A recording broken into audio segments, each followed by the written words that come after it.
Alguns dizem ser pelo aumento dos combustíveis, mas é muito mais do que isso.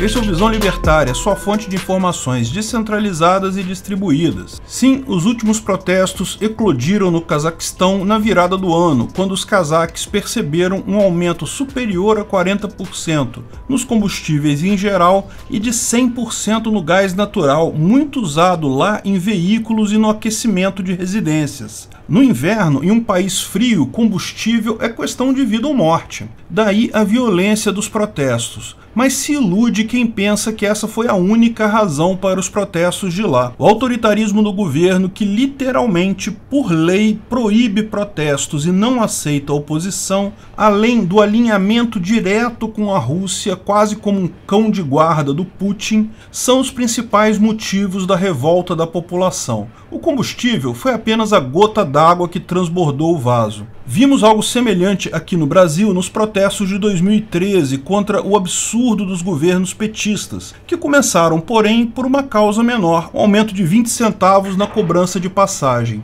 Nos últimos dias, os protestos que começaram em Almaty, a maior cidade do país e antiga capital, se espalharam por várias cidades e, apesar de terem sido fortemente reprimidos, continuam ainda muito fortes. Isso mesmo depois de o governo ter voltado atrás no aumento dos combustíveis e ainda ter tirado do governo o ex-presidente Nursultan Nazarbayev, alvo da ira de muitos dos manifestantes. Para entender a revolta da população, é preciso compreender um pouco da história do maior país, depois da Rússia, a fazer parte da União Soviética, o Cazaquistão. De fato, o país foi formado por clãs mongóis, mas foi repetidamente invadido pela Rússia várias vezes em sua história. Isso gerou muitas tensões entre o povo cazaque, uma palavra que designa homem livre na língua da região, e os russos. Sempre houve um movimento nacionalista cazaque e de dependência muito forte na região, porém sempre foram subjugados aos russos. Quando houve a Revolução Comunista Russa de 1917, os cazaques tiveram a sua independência reconhecida pela Rússia, com a condição de que fizessem parte da União Soviética, ou seja, pouca coisa mudou na prática. Foram vítimas de fomes terríveis nas décadas de 1920 e 1930, exatamente como aconteceu em Holodomor, na Ucrânia. Em 1986, a União Soviética colocou como secretário-geral do Partido Comunista do Cazaquistão, ou seja, como presidente do Cazaquistão, um russo, Gennady Koulbin. Isso foi feito no meio de um movimento para aumentar a presença russa na região, que já temia, na época, um movimento de independência do Cazaquistão frente à Rússia. Houve muita revolta na população e vários protestos foram reprimidos, então, com muita violência. Pouco depois, o Politburo Central da União Soviética substituiu o general russo por Nursultan Nazarbayev, um cazaque nativo, mas fortemente leal aos russos. Em 1990, com o desmanche da União Soviética declarado por Moscou, o presidente do Cazaquistão reuniu os presidentes dos demais países da Ásia Central, Quirguistão, Tadiquistão, Turkmenistão e Uzbequistão, na expectativa de continuarem formando uma união de repúblicas comunistas sem a Rússia, ou seja, ele queria continuar a União Soviética entre eles. A empreitada não deu certo, os demais países declararam a sua independência, sendo que o último país a declarar a independência da União Soviética foi exatamente o Cazaquistão. Apesar da independência, o país continuou com a política muito alinhada à Rússia, com Nazarbayev como presidente desde 1991 até 2019. Veja, nesse período sempre houveram eleições, mas ele sempre ganhava a eleição devido a uma série de limitações colocadas a oposições na Constituição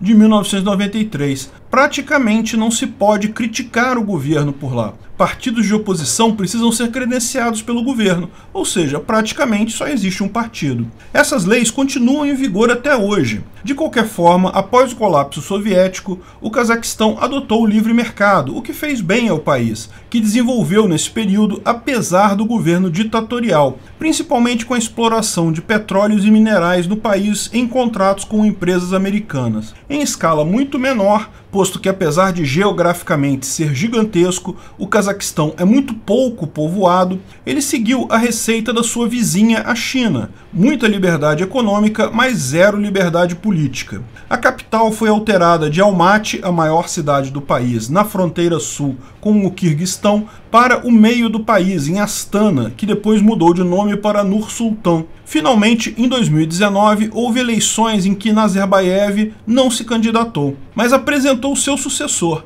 Kassym-Jomart Tokayev, que, como esperado, ganhou a eleição. Mas alguma coisa já começou a mudar ali. Houve protestos contra a continuidade no poder, principalmente contra o alinhamento excessivo com os russos, porque, na visão de muitos cazaques, o governo do país toma decisões que favorecem mais aos interesses de Putin do que interesses do próprio país. Houve protesto em 2019 em várias cidades com pessoas que exigiam eleições de verdade, com oposição de verdade. Queriam ao menos a opção de votar contra o alinhamento automático com a Rússia. Além do nacionalismo local se insurgindo contra os russos, a estrutura de governo monolítica, sem oposição e absurdamente autoritária, a informação descentralizada e distribuída também dava aos cazaques os dados necessários sobre o que estava acontecendo no governo, as acusações de corrupção, as negociatas tanto com a Rússia quanto com a China, que beneficiavam muito esses países e os governantes,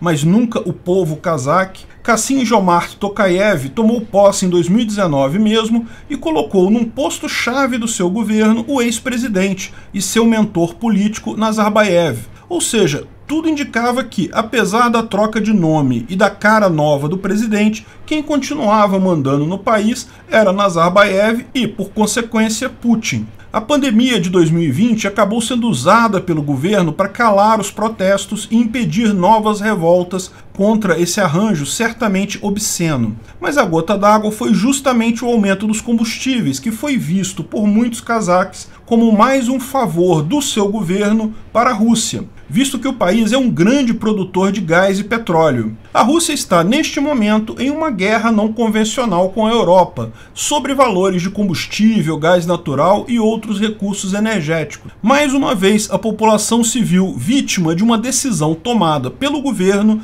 para ajudar Moscou, encarecendo os combustíveis para brigar contra a Europa. E disso resultou as grandes manifestações que vemos lá. É por combustível? Sim, é por combustível, mas é por muito mais do que isso. Como era de se esperar, o governo cazaque está reprimindo a manifestação com mãos de ferro. Muitas pessoas já foram presas e a internet no país foi desligada totalmente. Além disso, para tentar conter os protestos, o governo voltou atrás nos aumentos de combustível. Os preços já são os preços antes do aumento nas bombas, mas isso não foi suficiente para calar os manifestantes. Depois, o governo ainda tirou Nazarbayev do posto oficial que ele ocupava no governo do país. O que não quer dizer muita coisa, vamos combinar, porque como o presidente atual é herdeiro político dele, nada garante que ele não continuará mandando informalmente. E dessa forma, Putin continuará no controle. Não sabemos se essa revolta irá mudar muita coisa por lá. Como vemos em vários países comunistas ou ex-comunistas, a repressão à oposição e protestos costuma ser brutal. Como vimos recentemente em manifestações em Cuba, não se poupa violência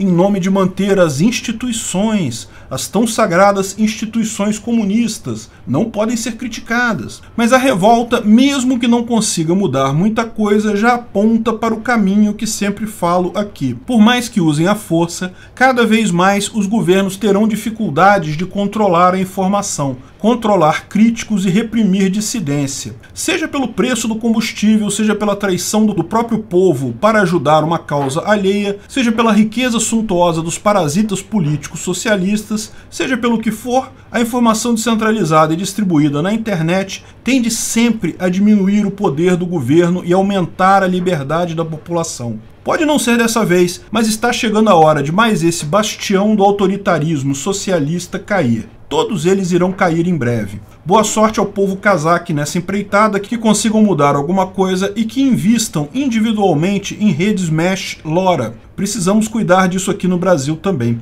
Internet é coisa importante demais para ficar na mão de governo e grandes empresas amigas de governos.